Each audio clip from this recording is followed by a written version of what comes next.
Kubor nakaslem jong udongsan Hima. Jong piban ya sekri yo ba don kam ke jong sekri po jong ni than jong ke state ki jong ni barok kuwe don lang bat ni ba ka kam ni bani bun na pling jong ni lai thulu ni. Thank you so much, bro, for your present. It really meant a lot, especially to the youth of our people, especially those who present here today. Thank you so much and congratulations. Hila yo ya iwe kam batumai, so may God be with you. Yaki kam bijam jong piru kin ya nang ya. Na ai ku blaya baro ki ne ki kenren kelandang ki bade bai don lang ban ni hak ni ko por ba di pilang baro iwe pe ki drivers bat kujo ki no yarap hak ni ki event ki bai shimbantang nomar klem na don mapi kanik event would have not been a successful event.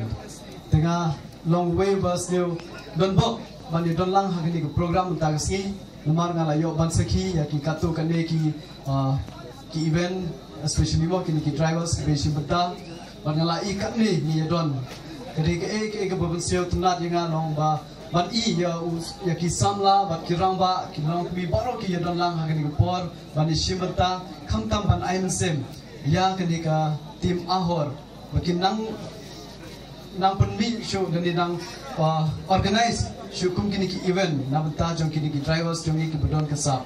The best of luck ya ki kini ka tim AHOR ngai skim ba kanang poi ki por ki kinang la shuban penjat kum kini ki program na kalian jonga ban kalian jong ki prok ki bedon hang ni as stakeholders yo le se don kino ki benta ngila ban don lang ni ban ya sok tilang bat pi ngan kalian jonga no kloi ban don lang hakino ki benta but kumjoro.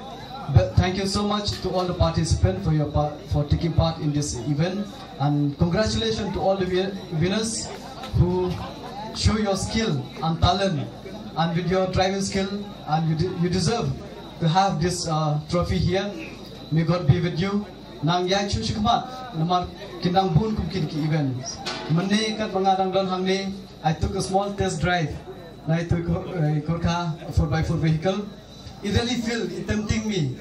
It gives me that tempting that I should have this kind of car so that even me I should take part in this kind of event.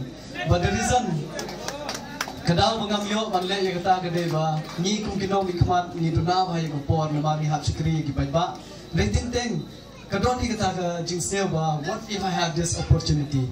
I believe ha kini kisnem ki bonsawan I too will take part ha kajuhi kum kini ransan to organize the AHOR. I will be one of the participants. So, that is my promise to all the crowd here today. And I'll make sure I'll practice well and I'll try to beat the winner of today's, whoever if he comes. So be prepared, all of you, the drivers, because we have at least maybe another 1 or 2 years to practice. So naling jongaru ngashim ya gonna open challenge to all of you. So let's prepare for ourselves.